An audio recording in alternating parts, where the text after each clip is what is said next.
नमस्कार दोस्तों, वैदिक हिंदी चैनल में आपका स्वागत है। आइए आज क्लास 10 एनसीईआरटी के क्षितिज में संकलित कन्यादान कविता को पढ़ते हैं। कविता को पढ़ने से पहले लेखक का संक्षिप्त परिचय देखते हैं। ऋतुराज का जन्म सन 1940 ईस्वी में भरतपुर में हुआ था, अर्थात 20वीं सदी में। ये छायावादी युग के कवि थे। राजस्थान विश्वविद्यालय जयपुर से उन्होंने अंग्रेजी में एमए किया। 40 वर्षों तक अंग्रेजी साहित्य के अध्यापन के बाद अब सेवानिवृत्त लेकर वे जयपुर में रहते थे। उनके अब तक के 8 कविता संग्रह प्रकाशित हो चुके हैं, जिनमें एक है मरण धर्मा और अन्य पुल पर रानी, सूरत निरत और लीला मुखारविंद। इन्हें सोमदत्त परिमल सम्मान, मीरा पुरस्कार, पहल सम्मान तथा बिहारी पुरस्कार भी मिल चुके हैं। मुख्य धारा से अलग समाज के हाशिए के लोगों की चिंताओं को ऋतुराज ने अपने लेखन का विषय बनाया है। उनकी कविताओं में दैनिक जीवन के अनुभव का यथार्थ है और वे अपने आसपास रोजमर्रा में घटित होने वाले सामाजिक शोषण और विडंबनाओं पर निगाह डालते हैं। यही कारण है कि उनकी भाषा अपने परिवेश और लोक जीवन से जुड़ी है। आइए देखते हैं कविता में इन्होंने क्या समझाने का प्रयास किया है। कन्यादान कविता में माँ बेटी को स्त्री के परंपरागत आदर्श रूप से हटकर सीख दे रही है। कवि का मानना है कि समाज व्यवस्था द्वारा स्त्रियों के लिए आचरण संबंधी जो प्रतिमान गढ़ लिए जाते हैं वे आदर्श के लम्बे में बंधन होते हैं। कोमलता के गौरव में कमजोरी का उपहास छिपा रहता है। लड़की जैसा ना दिखाई देने में इसी आदर्शीकरण का प्रतिकार है। बेटी माँ के सबसे निकट और उसके सुख दुख की साथी होती है, इसी कारण उसे अंतिम पूंजी कहा गया है। कविता में कोरी भावुकता नहीं बल्कि माँ के संचित अनुभव की पीड़ा को प्रमाणिक व्यक्त है। इस छोटी सी कविता में स्त्री जीवन के प्रति ऋतुराज जी की गहरी संवेदनशीलता व्यक्त हुई है। आइए कविता को पढ़ते हैं। कितना प्रमाणिक था उसका दुख, लड़की को दान में देते वक्त, जैसे वही उसकी अंतिम पूंजी हो। कब यहाँ पर कहता है कि जिस समय लड़की की विदाई हो रही थी, एक माँ की संवेदनशीलता इतना अधिक था, ऐसा प्रतीत हो रहा था कि जैसे बेटी ही उसके लिए उसका अंतिम धन हो, जो उसे छोड़कर चली जा रही है, जिसके बाद उसके पास कुछ ना बचा हो, क्योंकि लड़की अपनी माँ के बहुत ही समीप होती है। वह हर कार्य में अपनी माँ के साथ हाथ बटाती है। लड़की अभी सयानी नहीं थी, अभी इतनी भोली सरल थी कि उसे सुख का आभास तो होता था, लेकिन दुख वाचना नहीं आता था। पाठिका थी वह धुंधले प्रकाश की, कुछ तुकों और कुछ लयबद्ध पंक्तियों की। यहाँ पर कवि कहना चाहता है कि सयानी का मतलब बड़ी या समझदार। लड़की शादी की योग्य तो हो गई थी, परंतु वह सामाजिक रीतियों से, सामाजिक संबंधों से, ससुराल के संबंधों को किस तरह निभाया जाता है, उससे वह पूर्ण रूप से जानकार नहीं थी। अभी इतनी भोली सरल थी कि उसे सुख का आभास तो होता था, लेकिन दुख वाचना नहीं आता था। कवि कह रहा है कि लड़की में अभी बहुत ही सीधापन था, अर्थात वह बहुत ही सरल और विनम्र स्वभाव की थी।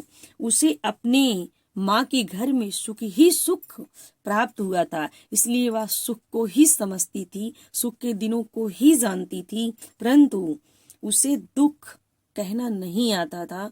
उसे संघर्ष करना, दुख में किस तरह हमें संघर्ष करना है, उसे इसकी समझदारी नहीं थी। उसे पाठिका थी वह धुंधले प्रकाश की, कुछ तुकों और कुछ लयबद्ध पंक्तियों की। उसे कुछ ही क्षणों का अनुभव था मात्र, कुछ तुकों और कुछ लयबद्ध पंक्तियों की। सांसारिक रीति रिवाजों को थोड़ा बहुत ही वह जानती थी। वह पूर्ण रूप से उससे अनभिज्ञ थी, अर्थात सांसारिक संघर्षों से वह अनभिज्ञ थी।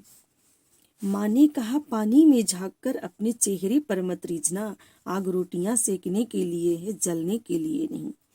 वस्त्र और आभूषण शाब्दिक भ्रमों की तरह बंधन है स्त्री जीवन के।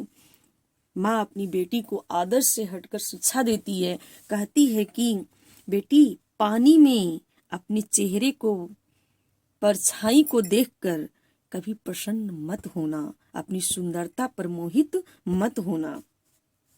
आग रोटियां सेकने के लिए है, जलने के लिए नहीं। जिस प्रकार आग देखने में आकर्षक तो होती है, परंतु उस पर रोटी ही सेकी जा सकती है, अर्थात खाना ही बनाया जा सकता है।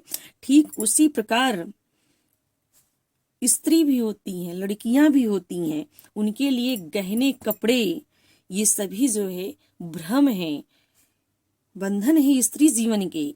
ये नारी के जीवन के बंधन स्वरूप होते हैं। इसके लालच में आके नारी अपने आप का शोषण करवाती हैं। जिस प्रकार आग रोटी सेकने के लिए होती है, अर्थात आग रोटी सेकने के लिए उपयोगी होती है, परंतु वही आग यदि हमें जलाने लगे तो वह हमारे लिए उपयोगी नहीं है। ठीक उसी प्रकार स्त्री जीवन के गहने और कपड़े बंधन होते हैं, उसमें फंसकर स्त्रियां अपने आप का शोषण करवाती हैं। माँ ने कहा लड़की होना, पर लड़की जैसे दिखाई मत देना। माँ अपनी बेटी को शिक्षा देती है, कहती है आप लड़की जरूर होना, अर्थात सांसारिक रीत रिवाजों को, ससुराल के हर रस्मों को, हर संबंधों को निभाना, परंतु लड़की के जैसे कमजोर आसक्त मत बनना। आप हर शोषण को सहते मत जाना, आप शोषण का शिकार मत होना। ये पूरे पद्य का भाव एक बार में समझते हैं।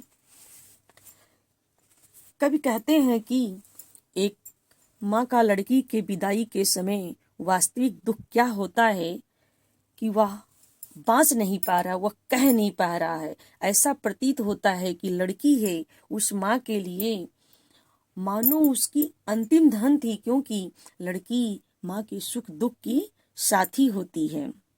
लड़की अभी सयानी नहीं थी, लड़की तो अभी समझदार नहीं थी, उसके अंदर सीधापन था। इसके कारण वह जीवन के हर संघर्षों से, दुखों से अपरिचित थी। उसे जीवन के कुछ अनुकूल क्षणों का ही अनुभव था, सुख दुख भरे पूरे जीवन से वह अपरिचित थी। उसे सामाजिक तथा पारिवारिक जीवन का कोई विशेष ज्ञान नहीं था। कन्यादान के समय लड़की की माँ ने उससे कहा कि तुम ससुराल में पानी में अपने मुखड़े की परछाई को देखकर प्रसन्न मत होना, अपनी सुंदरता पर मोहित मत होना। आग तो रोटी सेकने के लिए होती है, जलने के लिए नहीं होती है। कपड़े और गहने नारी के लिए बंधन स्वरूप होते हैं। भाव यह है कि स्त्री की सुंदरता और कोमलता उसे आत्म संतुष्टि तो देती हैं, परंतु उसी सौंदर्य की आड़ में समाज उसके लिए आचरण संबंधित विशेष नियम लागू कर देता है। नारी पर अनेक प्रतिबंध लगा दिए जाते हैं। सुंदर कपड़े और गहने जैसी सजावटी वस्तुएं वास्तव में स्त्री के जीवन में बंधन का ही कार्य करती हैं। माँ आग का उदाहरण देते हुए कहती है कि आग देखने में आकर्षक होती है, परंतु रोटी सेकने के लिए ही वह उपयोगी होती है। यदि वही आग हमें जलाने लगे तो वह हमारे लिए हानिकारक है। इसी प्रकार सौंदर्य तथा कोमलता यदि स्त्री को गरिमा और महत्ता दे तो उसकी उपयोगिता है। यदि वही उसके लिए बंधन का कारण बन जाए तो वह उसके लिए निरर्थक है। ऐसी सुंदरता पाकर प्रसन्न होना मूर्खता है। भाव यह है कि माँ अपनी बेटी से यह कहती है कि समाज द्वारा नारी के गढ़े गए आदर्शों के अनुचित बंधन को स्वीकार मत करना, अर्थात अपने आप का शोषण मत करवाना। मुझे उम्मीद है कि आपको मेरी वीडियो पसंद आई होगी। यदि वीडियो पसंद आई हो तो मेरे चैनल को सब्सक्राइब करके ही जाना और लाइक कमेंट करना ना भूलना। वीडियो देखने के लिए धन्यवाद। मिलते हैं किसी और वीडियो के साथ। तब तक के लिए आपका दिन शुभ हो, रात्रि मंगलमय हो। जय हिंद, जय हिंदी।